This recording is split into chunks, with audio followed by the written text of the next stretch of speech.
صلی اللہ علیہ یا رسول اللہ وسلم علیک یا حبیب اللہ۔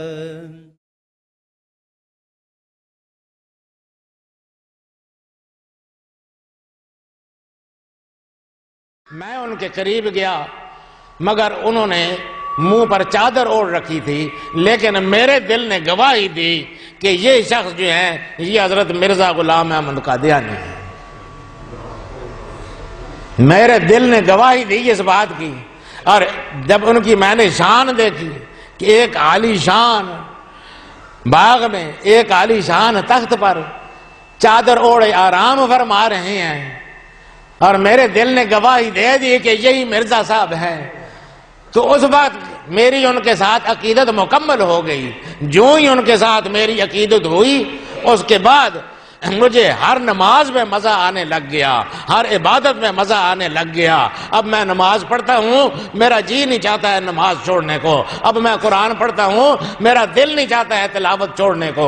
پہلے تو مجھے مزہ ہی کوئی نہیں آتا تھا، پہلے تو مجھے لذت ہی کوئی نہیں آتی تھی دین کی لذت سے، اسلام کی لذت سے، تو اب میں آگاہ ہوا ہوں، اس لیے میں کیسے چھوڑ سکتا ہوں اس مسلک کو۔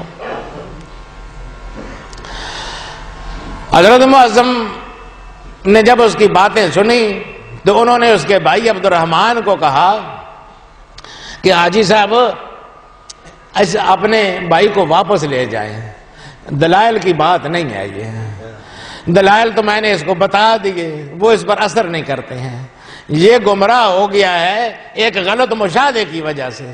اب جب تک یہ کوئی صحیح مشاہدہ نہیں کرے گا اس وقت تک یہ صحیح راستے پر آئے گا نہیں، اس لیے لے جائے آپ اس کو۔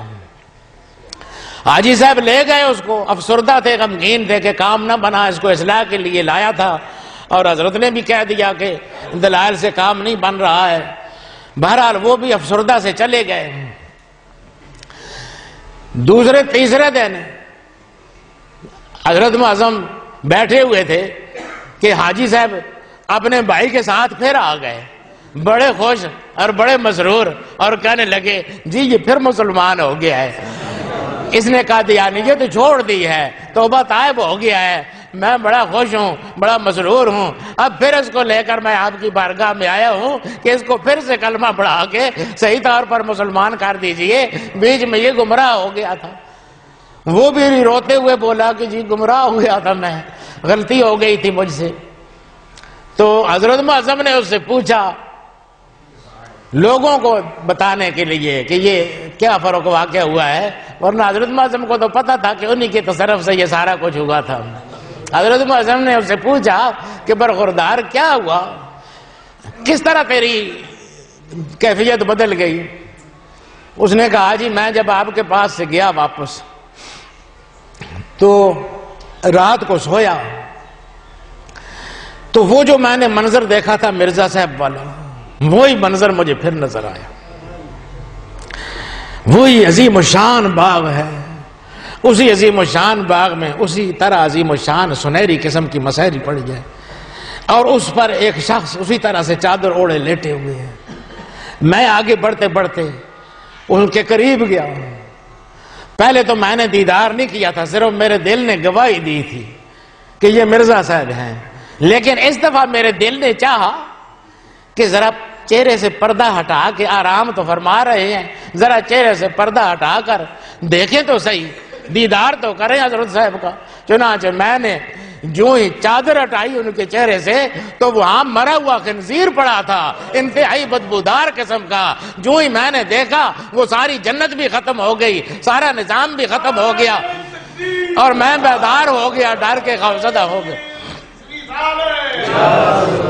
اسی وقت میں نے لا الہ الا اللہ محمد رسول اللہ خاتم النبیین پڑھا، اور پھر طائب ہو گیا اپنے سابقہ نظریات سے۔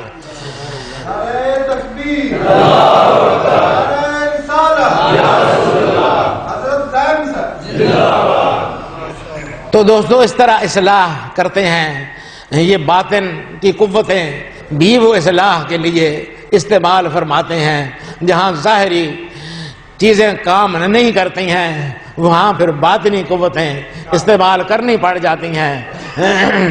یہ اولیاء نے جو ہندوستان میں دین پھیلایا یہ اسی طرح سے پھیلایا۔ حضرت بابا فرید الدین گنج چکر رحمۃ اللہ علیہ کے بارے میں لکھا ہوا ہے کہ یہ جب نئے نئے آئے یہاں پر پاک وطن میں تو ادھر قریب کوئی ایک ہندو جوگی رہتا تھا۔ عورتیں اس کے پاس دودھ لے جایا کرتی تھیں اور وہ کوئی ایسا کچھ چمتکار کرتا تھا، کچھ طریقہ کرتا تھا کہ جو عورت اس کو دودھ نہیں پہنچاتی تھی تو دودھ میں خون آنے لگ جاتا تھا۔ وہ ڈر کے ساتھ ساری عورتیں اس کو دودھ پہنچایا کرتی تھیں۔ ایک دفعہ ایک بڑھیا عورت سر پہ ڈولا رکھے دودھ کا حضرت خواجہ کی بارگاہ سے آگے جا رہی تھی۔ آپ نے اس سے پوچھ لیا کہ مائی کدھر جا رہی ہو؟ کہنے لگی جی جوگی کو دودھ پہنچانا ہے۔ فرمایا اس کو کیوں پہنچانا ہے؟ کہنے لگی جی نہ پہنچاؤں تو دودھ خون بن جاتا ہے۔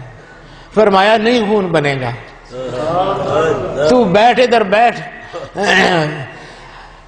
وہ عورت بیٹھ گئی وہاں پر۔ ویسے جوگی کا خوف بہت تھا۔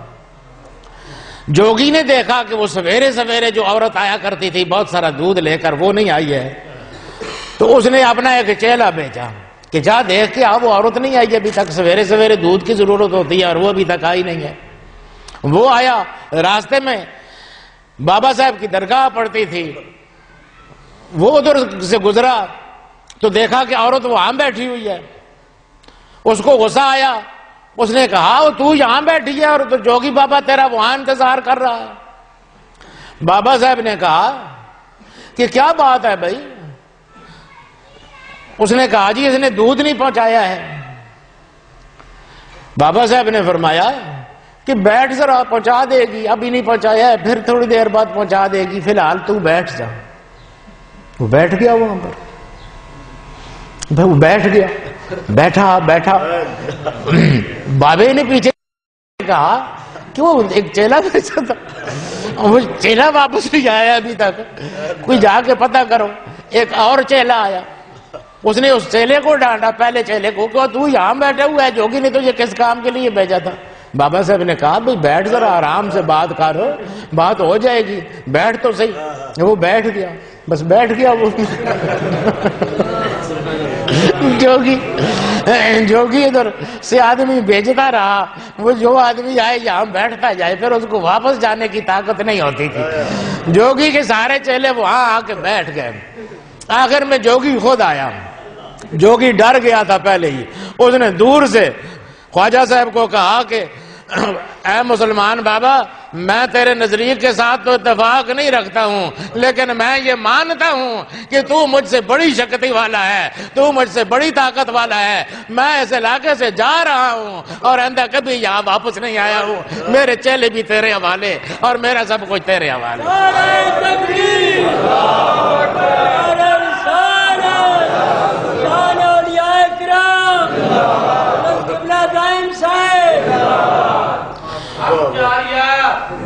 تو دوستو یہ وہ لوگ ہوتے ہیں جو اصلاح کے لیے اپنی کبھی باطنی قوتیں بھی استعمال کر لیتے ہیں، یہ کبھی کبھی ایسے کر لیتے ہیں، ورنہ تو تکلیفیں برداشت کرتے رہتے ہیں، دکھ برداشت کرتے رہتے ہیں، ماریں کھاتے رہتے ہیں، ایک جگہ سے دوسری جگہ جاتے رہتے ہیں، رضا بالقضاء کی کیفیت میں رہتے ہیں۔ وہ کیفیت بھی ہوتی ہے، کبھی وہ ناز والی کیفیت بھی ہوتی ہے، کبھی نیاز والی کیفیت بھی ہوتی ہے، اپنی اپنی کیفیتیں ہیں، اللہ والوں کی مختلف کیفیات ہیں۔ بہرحال میرے کہنے کا مقصد یہ ہے کہ خانقاہیں اصلاح کے مراکز ہوتے ہیں اور یہاں آدمی آئے تو اصلاح کے نقطہ نظر سے آئے۔ حضرت معظم کی سوانح حیات کو پڑھیں، حضرت معظم کی سوانح حیات کو پڑھیں، یا حضور صلی اللہ علیہ وسلم کی سیرت کو پڑھیں، یا اولیاء کرام کے کسی اور تذکرے کو پڑھیں، صرف وقت گزاری کے لیے نہ ہو بلکہ اس لیے ہو کہ اسے ہم نے سبق حاصل کرنا ہے، ان کی تعلیمات سے فیض حاصل کرنا ہے۔ اللہ پاک مجھے اور آپ کو اولیاء کی تعلیمات پر عمل پیرا ہونے کی توفیق عطا فرمائے۔ وآخر دعوانا الحمدللہ۔